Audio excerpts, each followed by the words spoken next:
But it provides like a start, you know what I mean? Like I'm like, okay, I go now. I'm on.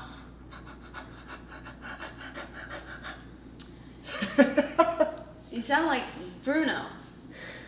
Just quit.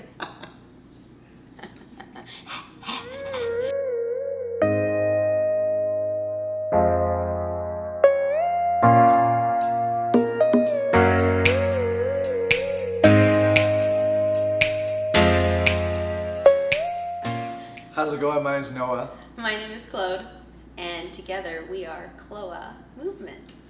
She made it up. Take my card, so dance, never gonna stop. What you want is what I got. You wanna get down, you gotta get up. Don't be stingy with your big old butt. You gotta put it like, whoa, wait a minute. So I've been out in LA for about 16 years now, and I moved here because I pretty much wasn't doing anything. I'm from Chicago, Illinois. We used to dance and do all sorts of stuff. I don't know, roller skate. And moved here, wasn't doing anything, just wanted to kind of get away. Felt like I didn't really have any direction, so friends were talking about moving to LA, so I was like, screw it, I'll beat everybody to it. Just, you know, doing the LA grind back and forth. I stopped dancing and performing for a while. I started working for reality TV as like a production assistant, moved up to like assistant manager, camera assistant. Wasn't happy with that, so I started club promoting for a while in Hollywood. Yeah, super exciting. And that's where I met some of my really good friends still. And then come point in time, a friend of mine actually had passed away, and I didn't realize actually who it was like at the time. Somebody was talking to me, and I was like, it happened. And then we all kind of met at a restaurant that, you know, he used to frequent, and I kind of wanted a dog, and I wasn't, you know, like sure what to do. I just knew my mom had one of those yappy things, and I was like, I don't want that in my life.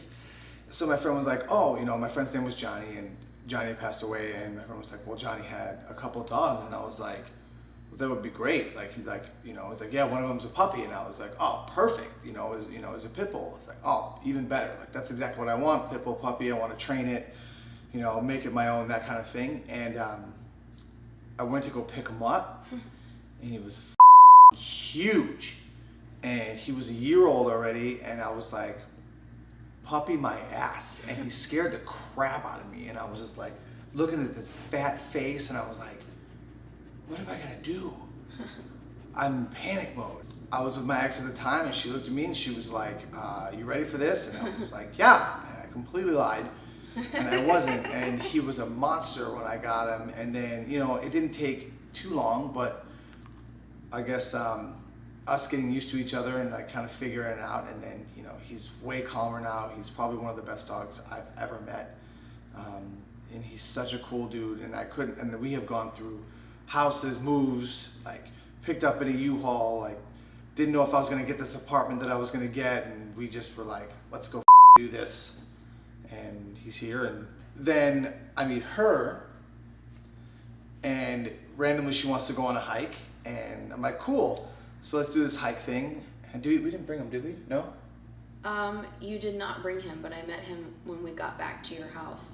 Yes, right. Okay, I wasn't sure. And then we immediately after hiking went swimming, and then she just jumped in the pool with her hiking clothes and really didn't care.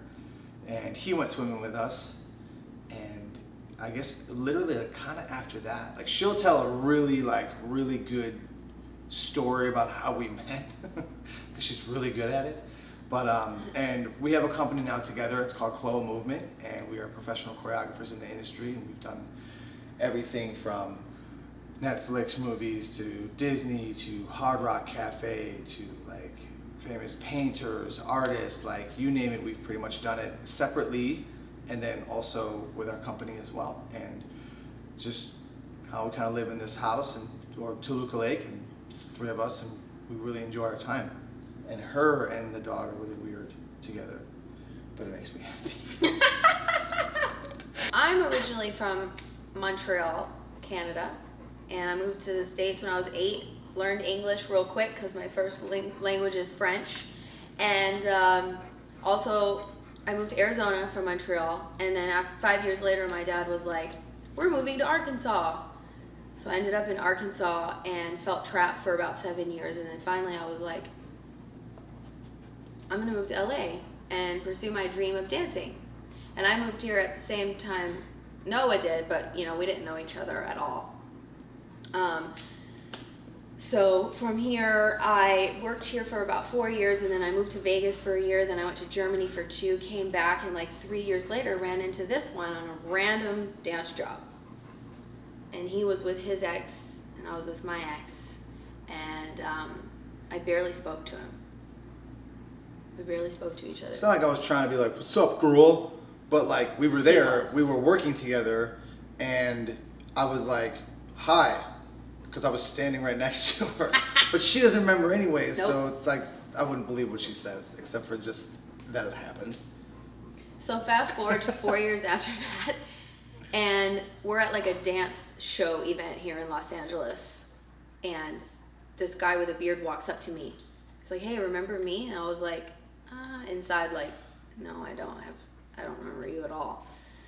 And he's like, we did that job together, blah, blah, blah. And I kind of went along with it, like, oh, yeah. She won't stop. She just wants to be near you, okay? He wants to be near you. He don't care, it's just in somebody's face. So anyways, he says, well, we should hang out sometime. Let me get your number. And I was like, okay, sure. Like, he was pretty cute. But I had just gotten out of my last relationship about a month before that. So I was taking my time and enjoying my life. And he was texting me for about 3 months. And I was always busy when he was asking me to go out and stuff. But I really wasn't feeling it. Because, you know, when you really like someone, you just make time for them. So she really didn't like me, is what she's saying. For those months, apparently. Right. So then one day I'm like scrolling through Instagram. And I see a picture of this guy, like with his shirt off at the beach on his skateboard. And I'm like... Doing beach things. And there's a chick in the photo. I'm like, man, like maybe he's dating her. Like, you know, you go through all these things. I was like, you know what? I'm going to text him.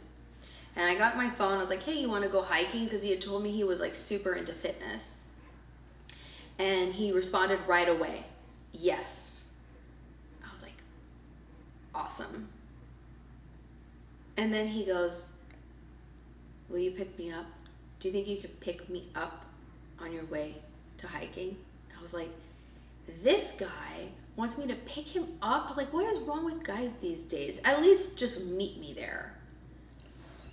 But my roommate at the time knew Noah, and she was like, Claude, I think there's something like with his car or his license, so you should just give him a chance. Anyways, I'm like, fine, I'll give him a chance. I went and picked him up. Needless to say, we were inseparable from that day on. And we went hiking, and then he brings me back to his house, makes me eggs, and this is when I met Bruno.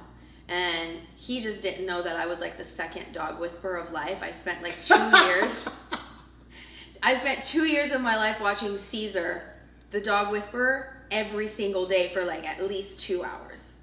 And he, you know, he's trying to warn me about his pit bull, and I'm like, I got this. I know how to walk dogs. I know how to be the pack master. I know how to do all this. And I grabbed his leash, and everything was fine. We got in the pool together, and he was pretty impressed with my skills.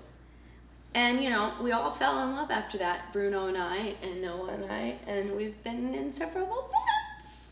Yeah, like he's not allowed on the couch, but because of her, he's allowed on the couch. Yeah. I don't know what that means. Because he's such a good dog. He listens to everything. So every now and then, he needs to be rewarded for his good behavior. Yeah, give him a treat. Look at him. He just sits there so good. Yeah, it's because he's like what all pit bulls do. Can I get inside your being? Well, I he just love tries. you and be near He you. tries really hard. He has an armpit fetish, and so I'll just be sitting there sometimes doing my makeup, and he creeps up behind me and he lifts my arm up with his nose, see, and starts licking my armpit. Like, it's the craziest, weirdest thing. But I let him because I love him. Because they're sick.